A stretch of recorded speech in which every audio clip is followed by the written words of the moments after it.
Azərbaycanla Türkiyə arasında bağlanmış hərbi sahədə əməkdaşlıq haqqında sazişə əsasən Azərbaycan-Türkiyə birgə təlim keçirir. Bu barədə Müdafiə Nazirliyindən məlumat verilib.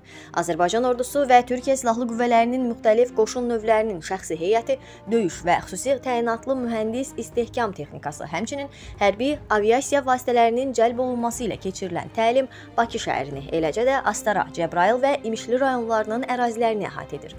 Senariya uyğun olaraq Azərbaycan ordusunun quru qoşunları, hərbi hava qüvvələri, xüsusi təyinatlı qüvvələr, mühəndis qoşunları, raket və artilleriya qoşunlarının bölmələri Türkiyə Silahlı Qüvvələrinin hərbçiləri ilə birgə müxtəlif təlim-döyüş tapşırıqlarını yerinə yetirirlər. Təlimdə müasir döyüş üsullarından istifadə etməklə artilleriya, aviasiya və digər qoşun növlərinin hərbi əməliyyatlarda tətbiqi, onların qarşılıqlı əlaqədə fəaliyyətinin təşkili, çaylar üzərindən keçid atmaq məqsədi ilə ponton körpülərin salınması, şərti düşmənin dərinliyinə desant endirilməsi üzrə müxtəlif tapşırıqlar da icra edilib.